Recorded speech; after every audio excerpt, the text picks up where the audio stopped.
अभी हाल फिलहाल में ही भारत में जो लोकसभा इलेक्शन कंप्लीट हुए हैं उसमें एनडीए को महागठबंधन से एक कड़ी टक्कर का सामना करना पड़ा, जिसकी उन्हें उम्मीद भी नहीं थी।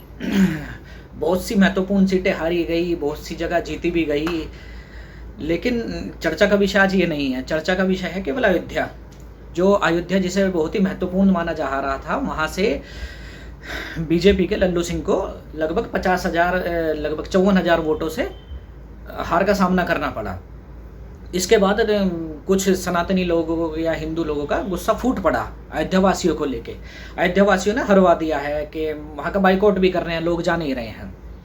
इसी को लेके ही 2-3 ऐसे कॉन्ट्रडिक्शन थे जिस पर बात करना जरूरी था।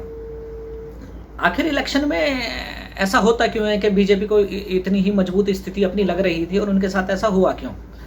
दरअसल एक पार्टी को जीतने के लिए ज़्यादा से ज़्यादा 38-40% वोट की ज़रूरत पड़ती है। अगर पार्टियां ज़्यादा वहाँ से लड़ रही हैं तो अगर वो 35-36% भी वोट भी लाती हैं तो भी वो सरकार बना लेती हैं। कई बार जैसा सपा ने किया है, बसपा ने किया है। भाई अगर वहाँ पे भी देखा जाए तो 5 साल की सरकार केवल मुलायम सिंह ने पूरी उसने मायावती ने आके पूरी करी है। आज़ादी के बाद अगर केवल 5 साल का टर्म पूरा देखें तो वो मायावती ने आके पूरा करा है, उसके बाद अखिलेश यादव ने किया है, फिर योगी आदित्यनाथ ने किया है। तो वहाँ की राजनीति बड़ी उतार चढ़ाव भरी है। उस पर भी हम ये सोच रहे थे कि अयोध्या में राम मंदिर स्थापित हुआ है तो सनातनी एक तरफा वोट डालेगा बीजेपी को, जो कि ऐसा हुआ नहीं। और ऐसा होगा भी क्यों? सनातनी ने तो वोट अब भी बीजेपी को ही डाला है।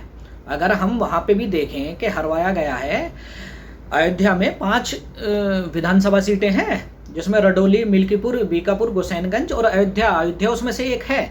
अगर हम केवल एक अयोध्या की बात करें तो अयोध्या से तो उन्होंने बीजेपी को ही वोट दिया, लेकिन और जगह से वो गच्चा खा गए, क्योंकि वहाँ पे कई जगह तो 67%, 65% से ऊपर है मुस्लिम आबादी कई विधानसभा सीटों पर।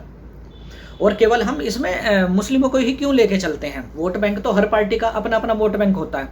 और भारत में जो 4 बड़ी पार्टियां हैं उत्तर प्रदेश के परिप्रेक्ष्य से अगर हम देखें तो जिसमें कांग्रेस, बीजेपी, सपा और बसपा, आखिर इनका अपना अपना वोट बैंक भी तो है।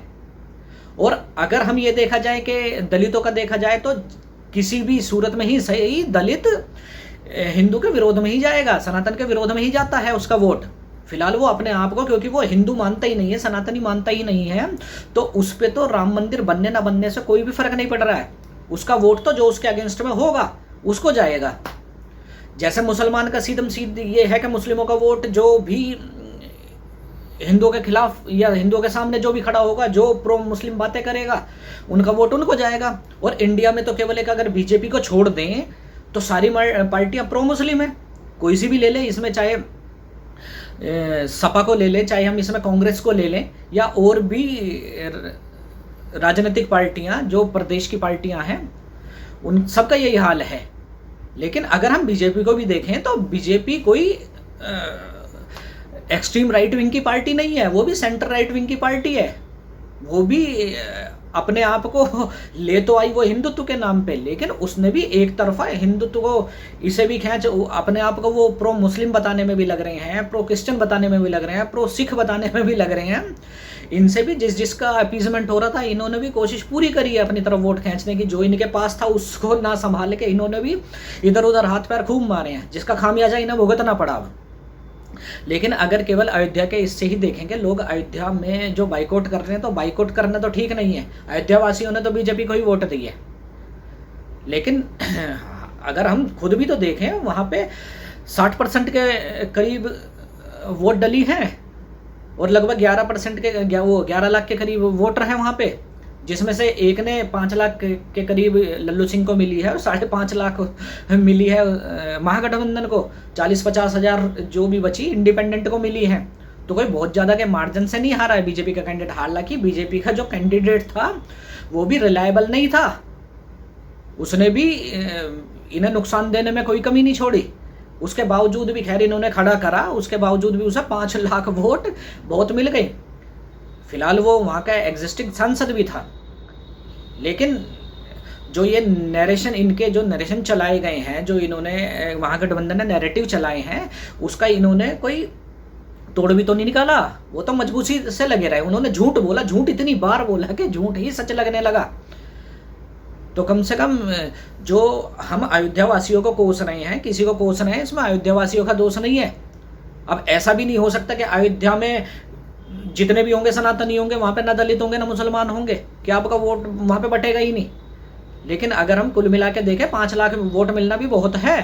जैसा कि एक बार बाल ठाकरे ने कहा था कि मेरे मरने के बाद शिवसेना दूसरी कांग्रेस हो जाएगी, तो ऐसे ही बीजेपी एक समय में जाके कांग्रेस का ही ऐसा ही स्थान लेगी। ये भी जितना भी इससे लोगों का अपीजमेंट करा जाएगा वो भी ये भी करेगी। लेकिन ये जो जिस तरह के झटके अब की बार इनको मिला है, इस तरह का मिलना जरूरी है, नहीं तो जो इनका वोटर है वो तो अपने आप को ठगा सा ही महसूस करेगा कि सरकार हम बना रहे हैं लेकिन हमारे लिए क्या। अगर अभी भी हम अयोध्या वासियों को ही कोसते रहेंगे, गाली देते रहेंगे, इसमें उनका तो खैर बेचारों का क्या नुकसान होगा, लेकिन जो ये जो प्रोपेगेंडा चलाया जा रहा है, जो आईटी सेल का, गठबंधन आईटी सेल का जो ये प्रोपेगेंडे चलाए जा रहे हैं, अयोध्या वासियों के खिलाफ मन में जहर भरा जा रहा है, जो उनका लक्ष्य है वो पूरा हो जाएगा। इससे किसी का कुछ नहीं जाएगा, नुकसान जो भी होगा हिंदुओं का ही होगा। ये तो केवल अगर हम उन्हें तो निष्फल यही कर सकते हैं।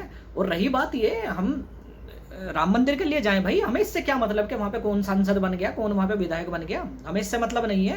राम मंदिर है ना वहाँ, हम वहाँ पर तो हमें उसके दर्शन करने जाना है, हमें इस चीज़ से क्या लेना है क्या नहीं है।